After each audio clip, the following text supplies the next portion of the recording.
que a ideia era para seguir a mesma filosofia de investimento, né? Afinal, é o que funcionou, né, nos últimos anos, e até quando o Bezos perguntou para o Buffett por que pouca gente segue a filosofia dele, né? O Buffett respondeu, porque pouca gente quer ficar rico devagar, todo mundo quer ficar rico rápido, né? E, na verdade, o mais importante, o próprio Buffett fala, é primeiro não perder, para depois pensar em ganhar. E pensar a longo prazo. Tanto é que o retorno da Berkshire é de 19,8% ao ano. Só que isso em 58 anos multiplicou por 33 mil o valor da ação. A Berkshire valia 24 milhões de dólares em 65, quando eles tomaram controle, e hoje vale 880 bilhões de dólares. Então, na verdade, e eu gostei muito do que o Graham falava também, que ser um investidor inteligente, né, é muito mais uma questão de disciplina, né, e de caráter do que de cérebro. Tu não precisa ter um QI muito alto ou ter notas boas para ser um investidor inteligente. Tu tem que ser, na verdade, paciente, disciplinado, ávido por aprender e também pensar por si próprio, né, para não ser influenciado pelo mercado. Então, tem vários exemplos, né? Até agora tem um livro muito bom que é Psicologia Financeira, que fala o exemplo lá do James Reed, que é um cara que, quando faleceu com 90 e poucos anos, ele tinha sido faxineiro e frentista de posto e tinha 8 milhões de dólares, né? E ninguém sabia por quê, porque ele simplesmente foi econômico, ele comprou uma casa quando tinha 37 anos, morou na mesma casa até o final da vida, né? E comprando ações nos Estados Unidos nesse período muito bom, e com o tempo, quando ele faleceu, ele era bilionário, né? Tanto é que ele virou filantropo. Quem procurar no Google lá, né? Ronald Reed, né? Vai aparecer assim, faxineiro, frentista, filantropo e milionário. Milionário, não era bilionário, né? Milionário. Mas, então isso mostra, né, que... e aí, nesse livro, conta também a história do Richard Fusconi, que era um cara que foi alto executivo da Merrill Lynch, né, que se aposentou com 40 anos, só que ele comprou uma casa que tinha 15 quartos, 7 garagens, uma piscina que o pessoal dançava em cima, assim, com num vidro da piscina, que era uma coisa de louco. Ele reformou a casa, tinha outra casa na Flórida, então teve um custo de vida muito alto e terminou quebrando. Então, isso mostra, né, que no mercado financeiro nem sempre é uma questão de QI, é sim de disciplina, né, e isso é uma coisa, assim, muito sutil, mas é importante, né, e as pessoas pensarem a longo prazo, nunca a curto prazo, né. Então, o Benjamin Graham, ele passou lá pela crise de 29, escreveu o livro Security Analysis em 34, depois em 49 escreveu O Investidor Inteligente. Vale a pena ir a Omaha, porque lá tu ouve o Buffett falando por 5 horas, né? E eu já vi ele dizer o seguinte, que até 1949, quando ele leu o livro, que ele tinha 19 anos, ele estava investindo errado. Aí que ele leu o que o Benjamin Graham escreveu, entendeu, né? Ele até leu na lua de mel dele, né? É interessante porque ele foi para Las Vegas com a esposa e ele chegou em Las Vegas, né? E viu todo mundo jogando, e viu pessoas de Omaha que ele conhecia, pessoas ricas jogando, e disse, nossa, eu vou ficar muito rico nesse país, porque tem tanta gente fazendo, né, perdendo dinheiro aqui, né, jogando. E aí, nessa ocasião que ele leu o livro O Investidor Inteligente, ele não só leu, como ele assimilou. E uma vez em Omaha também ele disse na frente de todo mundo, né, que o capítulo 8 e o capítulo 20 do livro Investidor Inteligente ensinaram mais para ele do que as 2 business schools que ele frequentou. Né? O que fala o capítulo 8 e o que fala o capítulo 20? O capítulo 8 fala o investidor, as oscilações de mercado. A única coisa certa que a gente sabe é que os preços vão oscilar. Né? O próprio John Pierpont Morgan, né, quando perguntava para ele o mercado, ele respondia, oscilará. A única coisa que a gente sabe é que os preços vão oscilar todo dia. Né? Ninguém sabe como é que vai terminar o S&P no final do ano, ninguém sabe como é que vai terminar o Ibovespa no final do ano. E também não é problema não saber, até porque isso é uma distração, segundo o Buffett, tu ficar imaginando. Né? O nosso palpite pode ser igual ao de uma pessoa que nem investe em ações. Ninguém sabe. Então, na verdade, né, o investidor tem que olhar para as oscilações como um amigo, entender que a única função das oscilações para o investidor é para ele aproveitar quando o preço cai muito abaixo do valor intrínseco de uma ação, né, e aproveitar também quando ele fica muito acima. Tem aquela parábola que ele diz que o mercado tu tem que imaginar que tu é sócio, né, de uma pessoa que está todo dia te fazendo uma proposta para comprar a tua parte ou para vender a dele por aquele preço, e ele não se importa de ser ignorado. Então, só que ele é maníaco depressivo e o mercado é irracional. O próprio Buffett fala assim, que se o mercado fosse racional, ele era um mendigo pedindo dinheiro na rua, né? Então, às vezes o preço combina com o valor, só que o preço oscila. O importante é isso é o Value Invest, né? É tu entender o valor. O que é o valor intrínseco de uma ação? O que vale uma empresa, né? Então, o que a gente está sempre buscando é tentar entender o valor. Aí eu vou entrar no processo da empresa, a gente pode falar mais da frente, né? Mas, enfim, desculpa. Não, só queria, enquanto você ia falando, muito legal que tudo que eu já li nesses 15 anos que eu acompanho o mercado, direto ou indiretamente, foram criando sinapses, assim, né? Das coisas que você foi lembrando, né? Dos capítulos do investidor inteligente que mudaram a vida do Buffett, as frases que você foi falando, a própria história do livro do Morgan Housel. Aliás, olha que curioso, né? Porque a história do faxineiro e do executivo do Merrill Lynch é o capítulo introdutório do livro. É o começo, né, do livro. E a gente fez um vídeo até aqui no Market Makers comentando isso, e até teve gente que comentou assim, aí você vê como cada pessoa encara o dinheiro, né? Teve muita gente que falou, caramba, que legal, um insight super bacana.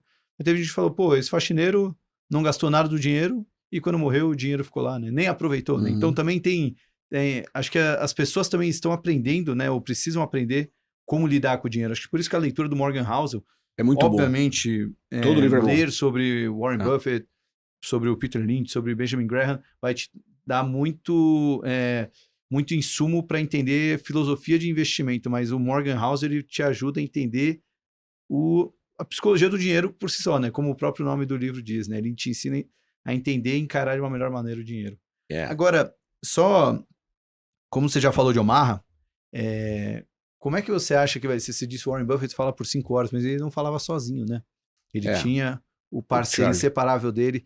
Como é que você acha que vai ser essa primeira conferência sem o Charlie Munger? Sem dúvida vai perder um pouco do brilho, né? Porque o Charlie era, assim, muito inteligente, com respostas que fazia todo mundo rir, porque ele era muito sincero e às vezes meio agudo até numa resposta, né? E o Buffett tentava consertar, né?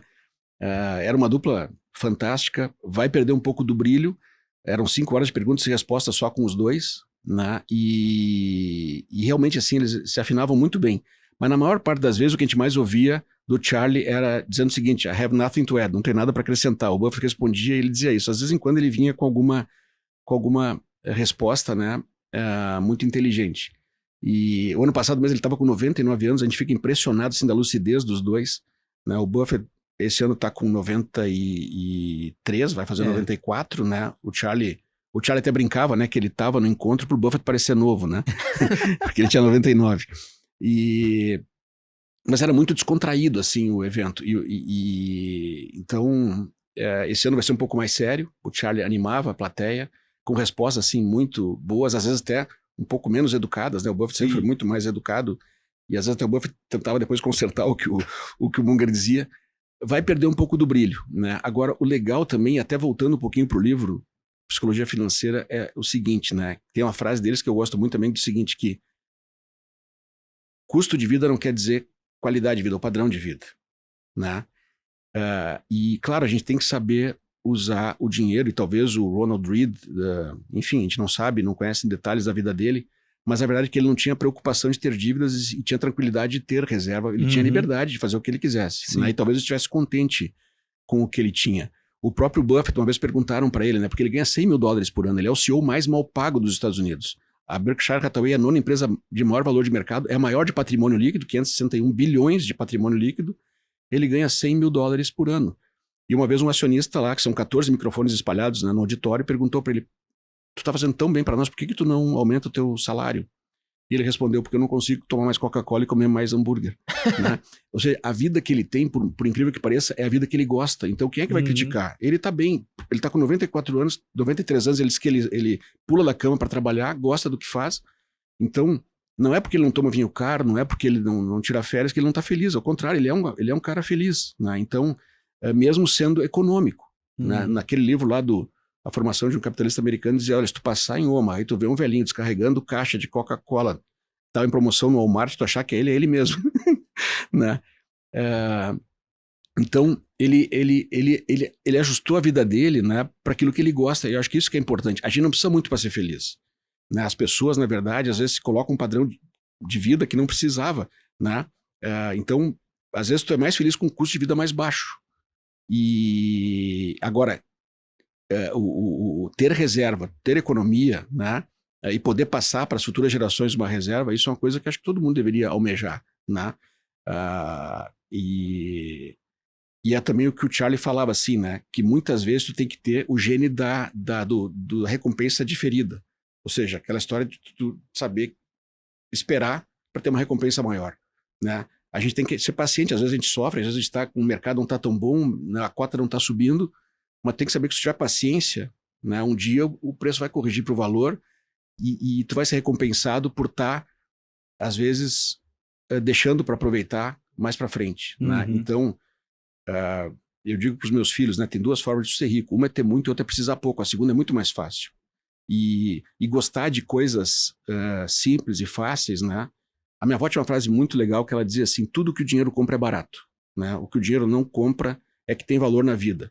O dinheiro compra remédio, mas não compra saúde. O dinheiro compra comida, mas não compra apetite. O dinheiro compra, paga uma festa, mas não compra amigo, né? Então, é um pouco de filosofia isso assim, mas a verdade é que a coisa mais importante, né, de tu ter bons investimentos, ter uma carteira de ações e tu poder ter uma reserva, é tu ter independência, né? Tu saber que se tu precisar, tu tem um recurso. Então, e é isso que a gente quer levar para todos. A gente está desde 2006, desde que a gente começou o clube, né? A gente escreve uma carta mensal para os nossos co-investidores, como a gente chama, quem investe junto com a gente. Já são 200, a última foi a carta 239, né?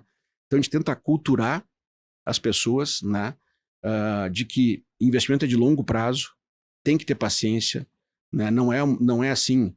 Uma coisa interessante também que acho que vale a pena comentar, Thiago e Matheus, é que desses 58 anos que a Berkshire rendeu 19,8 ao ano, né, capitalizado, não foi uma linha reta.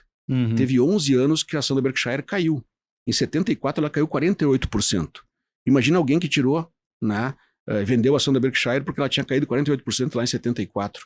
Ou em outros anos, como caiu 30%, né, 20% e assim por diante. Na verdade, até eu falei para o Matheus, na carta de 75, o Buffett nem mencionou o preço da ação. Seria uma contradição. Ele falou sobre o resultado operacional das empresas que eles estavam investindo, né? Então, só que isso é difícil, é fácil falar. Ele mesmo fala assim, investir é simples, mas não é fácil. É difícil tu passar para as pessoas para elas entenderem isso. Tem que pensar a longo prazo. Tem que aguentar o momento difícil, quando a cota não está indo muito bem. Se tu tiver paciência, continuar no mercado, né? Continuar aprendendo, né? Eu gostei da conversa que eu tive com o Matheus semana passada. O Matheus está sempre querendo aprender, né? E para a idade já sabe muito. Tem 29, né, Matheus? É um guri. Quando a gente começou, tinha 35, já era 6 anos mais velho. Então, essa vontade de aprender, né? Isso aí é o que o Graham falava, né? Vontade de aprender. E saber que sempre tem mais para saber. A gente sempre tem mais para saber. O próprio Charlie falava, todo dia tem que tentar deitar um pouco mais sábio do que tu levantou, né? Isso é ter humildade também, né? Isso é uma das coisas que eu acho mais estimulantes de estar dentro do mercado financeiro, né? Uma profissão que te propicia... Você é obrigado a estudar, você é obrigado a ser curioso, a ter humildade intelectual também, porque saber que não necessariamente porque você estudou aquilo que você vai estar certo, às vezes você vai estar errado, você vai tomar decisões erradas e ter que saber A única coisa certa é que tu vai errar. Em algum momento tu vai errar, não tem quem não erre, né? Pô. E o mercado te chama de burro inteligente todos os dias, né? É verdade. Quando a ação sobe, você é inteligente, quando cai... E uma coisa que eu gosto de dizer também é, se perder, não perde a lição, né? A gente errou muito já também, bateu a cabeça. Tu mais aprende quando tu erra, né? O bom é também tu tentar aprender com os erros dos outros. Nem sempre é fácil, né? Mas, porque quando tu erra com os teus erros, tu aprende muito mais. E o nosso processo foi um processo de aprendizado e continua sendo, né? E continuamos errando. Mas o que te diz assim, quando a gente erra, a gente gosta de esfregar o nariz no erro para não esquecer, né? Para lembrar e para evitar de cometer o mesmo erro de novo.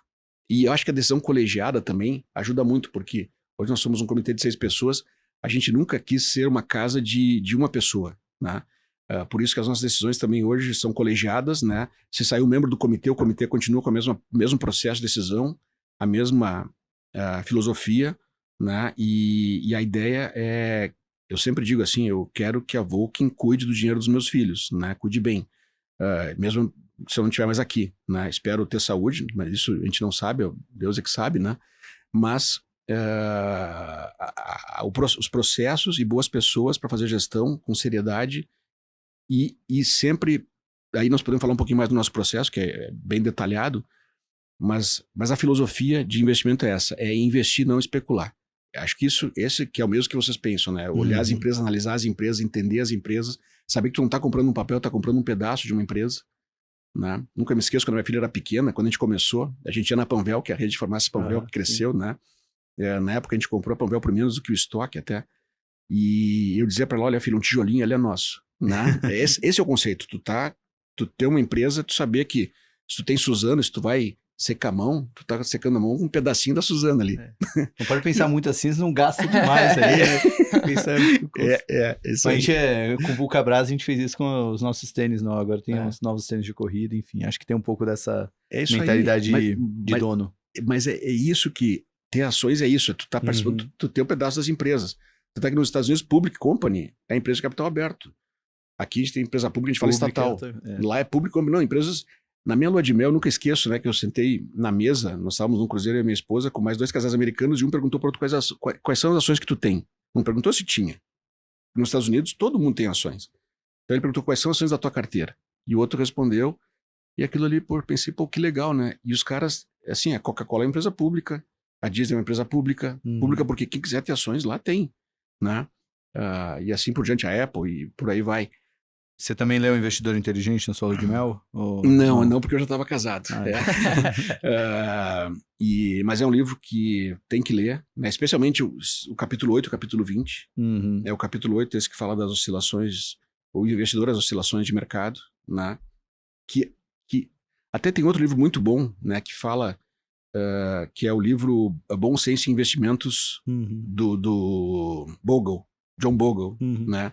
Que ele fala que, no fundo, as oscilações de preços tem que cuidar porque elas são uma distração para o investidor. O investidor, na verdade, não tinha que olhar tanto para as oscilações. Tinha que olhar para as empresas e para os resultados e não tanto para as oscilações de preço, porque isso é uma ameaça para nós. Não tem como a gente ficar longe, a gente não acompanhar as oscilações, né, diárias. O John Bogle foi quem inventou o ETF, certo? É o pai dos ETFs. O pai dos ETFs. E até...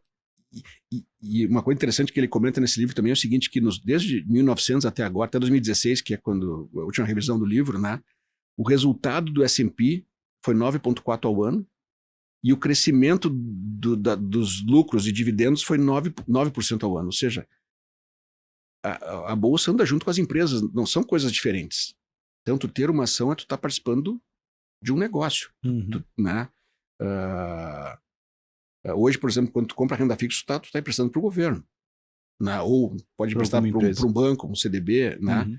E tu tendo uma ação numa empresa, tu tá participando do crescimento daquela empresa. Então, é muito mais importante tu te preocupar como é que a empresa está indo do que com o preço da ação. Né? Se a empresa for bem, com o tempo, a ação vai bem. Mas não é ao mesmo tempo, né? Porque no mercado tem emoção. Então, é justamente isso que, às vezes, é um barulho, às vezes por isso que o foco tem que estar na empresa. Mas como ter esse foco num país como o Brasil, que depende muito do ciclo, né? A gente vive de taxa de juros altas, baixas a todo momento, né? A cada 3, 5 anos é assim. Lá fora é diferente nesse sentido, né? Sim. Como ser um value investor e de fato, saber surfar esse ciclo brasileiro que é tão difícil de entender? Boa pergunta, Matheus, assim, e eu vou te responder talvez com uma experiência pessoal. Meu pai foi empresário e ele enfrentou altos e baixos planos, né? Planos econômicos, pacotes, então, só que ele estava sempre preocupado com a empresa e não com a macroeconomia, né? Então, eu acho que por mais que o juro oscile, que o dólar oscile, né? Isso aí afeta um pouco as empresas, mas o mais importante, né, é tu olhar para a empresa e o que a gestão da empresa está fazendo para navegar, né, para ajustar as velas. Eu sempre digo assim, o bom gestor, assim como o bom navegador, não reclama do tempo, ajusta as velas. Né? Então, e tem que ser pragmático. Às vezes a empresa tem que ser pragmática, o negócio não está indo bem, fecha. Eu gosto, por exemplo, de lojas, né, que estão sempre abrindo lojas e uma loja não deu certo aqui, fecha, abre em outro lugar, né, de forma pragmática. Eu diria assim que o mais importante é realmente o que a empresa está fazendo do que o ambiente macro. O ambiente macro, o Brasil, com tudo que aconteceu, vem crescendo. Né? Apesar de tudo. E eu acredito que vai continuar crescendo. Né? Acredito não, vai continuar crescendo. Os Estados Unidos, o ambiente é mais favorável? É. Tanto é que o próprio Buffett fala que ele nasceu, que ele ganhou a loteria do ventre, né? Porque ele nasceu na hora certa, no lugar certo. Se ele tivesse nascido na África, ele não tinha feito o que fez. E é uma grande verdade. Aqui, eu diria assim, é um pouco mais difícil pra gente? É. Mas nós temos empresas vencedoras, nós temos empresários vencedores, né? A economia vem crescendo ao longo dos anos, temos 200 e poucos milhões de habitantes. Quando a gente fala isso assim, né? Parece chovendo molhado, mas tu pensa no Uruguai. O Uruguai tem 3 milhões e meio de habitantes. Então é muito melhor ter um negócio no Brasil, onde tem 200 e poucos milhões de habitantes, né, do que um negócio no Uruguai. Nós somos uma democracia, né, um povo bom, um povo pacífico. Até Salomão quer dizer pacífico, né? Estava lembrando agora. Então, eu vejo assim que tem uma frase que eu gostei, que eu li outro dia também. Tentam quebrar o Brasil desde 1500 e não conseguem. Né? O Brasil é espetacular, tem muitas coisas que a gente tem vantagens competitivas enormes. E aí que a gente tem que aproveitar, pensar nessas empresas, né, que tem vantagem competitiva, empresas às vezes que têm uma diversidade, mas que o management é bom, que a gestão é boa e consegue superar. Eu sempre digo também, isso eu aprendi em casa, né, nada supera o trabalho. Se tu trabalhar, tu vai superar as dificuldades. Vai ter dificuldade? Vai ter. Isso é uma coisa certa. Mas com trabalho, dedicação, né, e acredito muito no Brasil, né? Tem uma filha que está estudando fora, mas eu espero que ela volte para o Brasil. O outro já começou a engenharia de produção hoje, lá na Federal do Rio Grande do Sul, e tem uma mais nova. Né? Eu moro aqui, não penso em mudar, acredito muito no país, né? Acredito que a gente tem que olhar menos para Brasília e olhar mais porque depende da gente. O nosso resultado depende muito mais da gente do que de Brasília ou do que do governo, né? Eu acho que o gestor, também assim, eu não gosto quando eu vejo o gestor reclamando do governo. Não adianta reclamar, né? Tem que pensar e fazer o que dá para fazer. E é um pouco do que o estoicismo diz, né? O Sêneca diz, né? Tem coisas que tu não controla, tem coisas que tu controla. O que tu não controla, não adianta perder tempo, né? O que tu controla, isso tenta fazer bem feito. E então é isso, é aí que eu acho que mesmo no Brasil, a gente tem muitas oportunidades. A Bolsa, né, tem uma liquidez boa, que é uma coisa importante. Né? E o Bill Gates que fala também que com o tempo, né, o mundo todo está enriquecendo e o dinheiro termina fluindo para todos os lugares. Né? Então, é só... Né, às vezes quando o governo atrapalha um pouco, mas não consegue atrapalhar muito. Né? O dinheiro sempre vai para onde tem oportunidade. E acho que a gente tem muita oportunidade aqui.